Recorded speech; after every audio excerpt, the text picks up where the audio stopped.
네, 오늘 윤석열 대통령 그리고 이재명 대표가 만나죠. 오늘 과연 어떤 대화가 오갈지 굉장히 궁금한데요. 이게 또 여야정 3자 회동으로까지 이어질 수 있을지 민주당 공천 이야기도 같이 해보겠습니다. 장경태 최고위원 연결돼 있습니다. 의원님 안녕하세요. 네, 안녕하세요. 네, 안녕하십니까.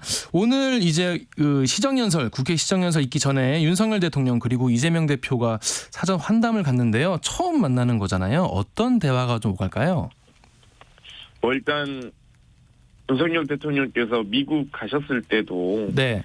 48초 만나놓고 한미 정상회담했다 이렇게 주장하지 않았습니까? 맞습니다. 예. 아마도 이제 이 사전 환담 자리라고 하는 게 오부 요인이 다 모이는 자리이기 때문에 네. 뭐 국회의장, 대법원장, 헌법재판소장, 국무총리, 중앙선거관리위원장까지 아주 다양하게 만나는 자리라서 대화가 있을지도 모르겠습니다. 사실 얼굴만 구경하는 자리 아니냐라는 또 우려가 있어서 또 그거 가지고 뭐 환담이 있었다 이렇게 이야기할까봐 어찌됐건 우려가 있었던 건 사실입니다. 어찌됐건 대표께서 참석하시기로 했기 때문에 아마 얼굴 구경하는 자리가 되지 않겠나 이런 생각이 들긴 합니다. 이 환담하면 보통 몇 분 정도 해요? 이제 때때에 따라 다르긴 한데요. 네네. 한 1-20분 정도 예상하고 있습니다. 아, 굉장히 짧은 시간이네요. 그러면 이번 만나는 것 자체가 좀 이제 화제가 되고 의미를 갖는 게 아무래도 첫 만남이다 보니까 그런 건데요. 이번 일을 계기로 좀 이제 그 대통령실 쪽에서도 뭔가 협치 이런 메시지 물꼬가 터인다 약간 이렇게 좀 봐도 될까요? 이번 자리는 이 2024년도 국회 예산안과 관련된 대통령의 국회 보고의 형식이기 때문에 소통과 협치에 대한 물꼬라기보다는 국회의장께서 주재하셔서 여러 이제 각 이 오부 요인들을 초청하는 자리이기 때문에 대통령의 의지가 전혀 반영돼 있지 않은 환담이다라고 말씀드릴 수 있겠고요. 그런 점에서 봤을 때는 소통과는 좀 거리가 먼 아주 단순 만남인 것 같습니다. 거꾸로 말하면 이제 대통령의 의지보다는 이재명 대표가 이제 참석하겠다는 의지가 강하셨던 것 같은데, 그러면 이제 당에서는 근데 이제 참석 안 하시는 게 어떻겠냐 이런 얘기도 나왔다고 하는데 어떤 이유로 그런 목소리가 나왔던 겁니까? 아무래도 이제 국회 절차이기 때문에 국회의장이 주재하셔서 여러 이 각 당의 원내대표 차원에서 참석하시는 게 어떠냐라는 우려가 있었던 것도 사실입니다. 네네. 어찌됐건 대표께서 참석하시겠다고 한 마당에 그리고 특히 오부요인들이 오시는 자리이기 때문에 가는 성격이 더 짙기 때문에 대통령의 소통을 저희가 확인하는 과정은 아니라고 보고요. 대한민국의 이 헌정 질서에 저희도 당연히 동참하고 있다. 이런 것들을 보여드리는 게 더 국민에 대한 예의다라고 생각하고 있습니다. 근데 참석을 하시기로 이제 당대표께서 결정을 하셨고, 근데 이번 만남에 대해서 또 이제 더불어민주당 의원들 일부는 이게 지금 이제 신사협정을 맺지 않았습니까? 이제 피켓팅이나 고함 치거나 이런 거 하지 않겠다라고 했는데, 또 일부 의원들은 또 본회의장 밖에서라도 그러면은 신사협정에 이제 피해가지 않는 선에서라도 뭔가 항의를 해야 되는 게 아니냐 이런 얘기도 나왔다고 하는데 어떤 분위기였습니까? 본회의장 안에서야 원내대표 간에 여러 가지 대통령의 시정연설 중에 소위 윤석열 대통령의 심기에 거스르지 않을 피켓 등을 세우지 않겠다. 그리고 최소한의 어떤 민주당 입장에서는 예의를 갖추겠다라고 저희가 의사를 전달한 상태고요. 다만 어찌됐건 여러 가지 민생 현안들이 한가하지 않기 때문에 여러 R&D 예산 전액 삭감을 비롯한 그 대부분의 삭감을 비롯한 상당히 많은 예산들이 지금 삭감되고 있는 상황에서 2024년도 예산안에 대해서 저희 야당 의원으로서는 거기에 대한 이 문제를 지적하지 않을 수 없거든요. 그렇기 때문에 개별 의원들께서 그 문제를 지적하기 위한 피켓팅을 포함한 시위는 하실 수 있다. 라고 좀 말씀드릴 수 있겠습니다. 아, 그렇군요. 보니까 뭐 예산도 그렇지만은 뭐 이태원 참사 일주기 추도식에 불참하신 것도 그렇고 뭔가 대통령이 또 이렇게 자주 이 국회에서 오시는 게 아니니까 이번 기회에 뭔가 국민들의 목소리를 전달해야겠다 이런 목소리가 의원들 분이 많이 계신 것 같은데 일단 본회의장 밖이나 뭐 밖에서 뭐 시위 같은 거 있을지도 모른다는 말씀이신 거죠? 네, 그렇습니다. 네, 알겠습니다. 당 현안으로 넘어가 볼게요. 지금 조정식 사무총장 사퇴 요구가 지금 나오는 것에 대해서 이 비명계 이상민 의원이 어제 이제 말을 했는데요. 이재명 대표 체제에 대해서 불신이 좀 있다 이런 말씀하셨어요. 조정식 사무총장 사퇴 안 하실 것 같기도 하고 그런데 어떤 분위기입니까 지금 당내에서는? 뭐 저희 민주당에는 뭐 167명의 국회의원들이 계시기 때문에 예. 뭐 당연히 다양한 목소리가 나올 수 있다고 생각합니다. 네. 어찌됐건 이상민 의원께서 뭐 차기 불출마하시는지는 모르겠는데요.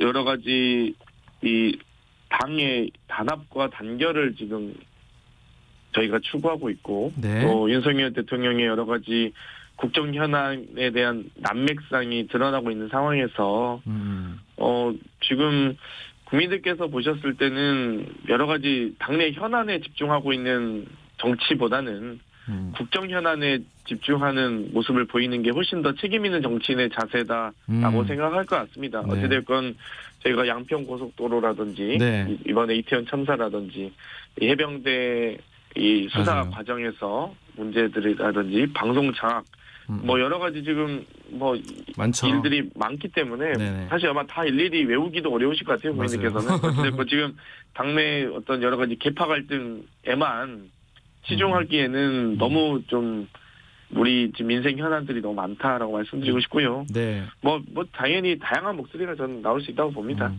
근데 보도를 보면요, 총선 기획단, 그러니까 이번 오는 총선 준비하는 인선이 오늘 뭐 나올 수 있다라고 하는데 조정희 사무총장은 단장으로 가시나요?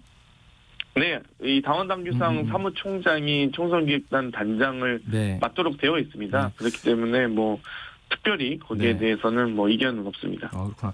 근데 이제 의원들 입장에서는 사실 본인이 이제 다음 총선에 어떻게 될까도 굉장히 중요하지 않습니까? 물론 뭐 국정 현안도 되게 중요하지만 이제 총선이 얼마 안 남았으니까요. 근데 이런 상황에서 이제 비명계 의원들이 지금 현재 계신 자리에 이 친명계 원외인 분들이 이제 공천되는 거 아니냐, 이른바 뭐 자객 공천이라는 표현도 나오는데 이런 거에 대해서 좀 예민하게 좀 걱정하시는 분도 많이 계신 것 같아요. 어떻게 좀 봐야 될까요? 뭐 국회의원은 당연히 4년 선출직 공직자 아니겠습니까? 네, 얼마 안 남았어요. 때문에 네. 뭐 저희가 국회의원은 마르고 닳도록 하는 게 아니고요. 그죠. 여러 가지 어떤 가장 좋은 국회는 국민을 닮은 국회입니다. 4년에 한 번씩 국민들의 시각과 다양한 가치관이 반영될 수 있는 넓은 국회를 만드는 게 가장 좋은 국회인데요. 네.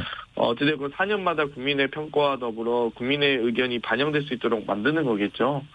근데 어찌됐건 민주당에도 여러 의원님들이 계십니다만 또 여러 다윗의 출마를 또 다윗의 도전을 받는 것이 또 현역 입장에서는 뭐 달가울 수는 없지만 어찌됐건 또 존중하는 것이 여러 가지 정치 문화와 앞으로 흐름에도 도움이 되지 않을까 이렇게 생각합니다.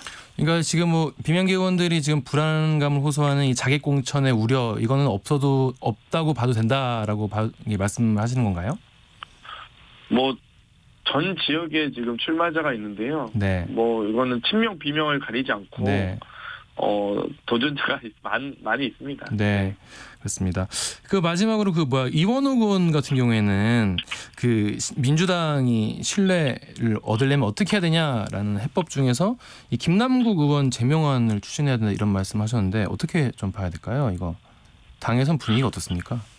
뭐 일단 김남국 의원은 차기 불출마를 포함해서 모든 걸 내려놓겠다 이런 이 선언을 한 바 있기 때문에. 네네네.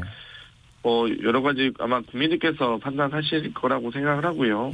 뭐 정말 한 정치인이 또 전도 유명한 정치인이 또 모든 걸 또 이 포기 선언에 준하는 선언을 했기 때문에 또 국민께 좀 더 저희도 더 낮은 자세로 또 가까이 다가가기 위한 노력을 여러 가지 형태로 해야 된다고 봅니다. 네. 그렇기 때문에 단순히 민주당의 신뢰법이 개별 의원의 어떤 제명한 정도로 그치는 것이 아니라 보다 더 국민 삶에 더 도움이 되는 여러 가지 민생 현안들을 추구하기 위해서 저희가 더 많은 노력을 해야 된다고 생각하고 있습니다. 그러니까 뭐 제명한 추진은 뭐 필요 없다고 보시는 거예요? 어떻게?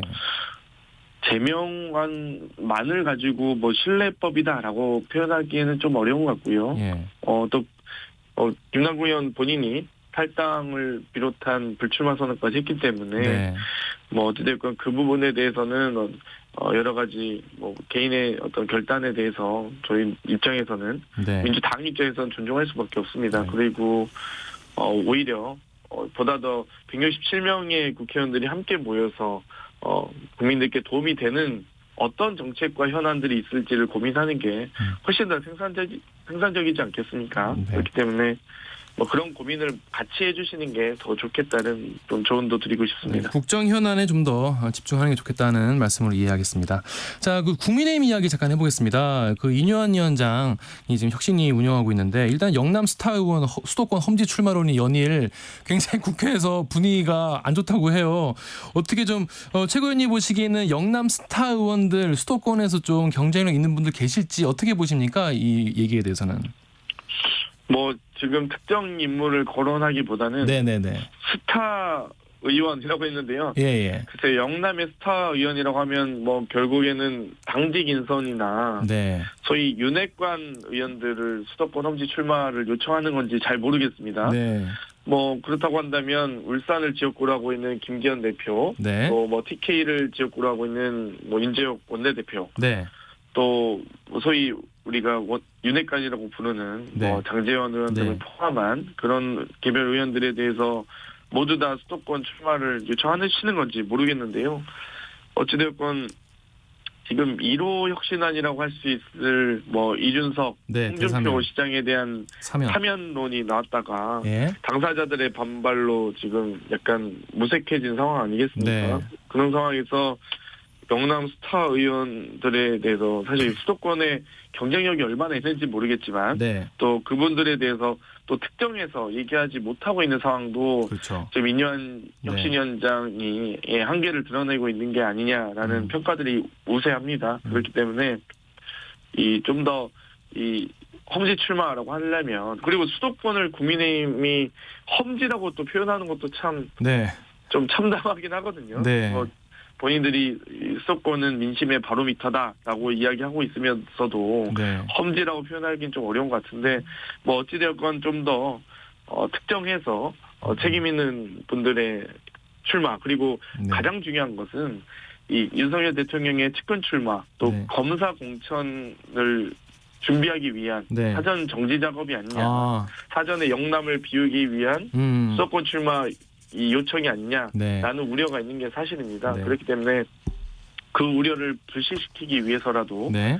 아마 이뇨한 위원장께서 좀 더 구체적이고 명확한 해법을 제시하시는 것이 네. 진짜 혁신에 다가가는 길이 아닐까라는 네. 또 조언을 드리고 싶네요. 영남 쪽에 이제 검사 출신이 공천 받는 거 아니냐, 그러기 위한 정지 작업 아니냐 이런 우려가 나오겠다는 말씀이고 마지막으로 이 김포시를 서울로 편입하는 방안 어제 김기현 대표가 말씀하셨는데 마지막으로 이거 짧게 입장 좀 들어볼게요.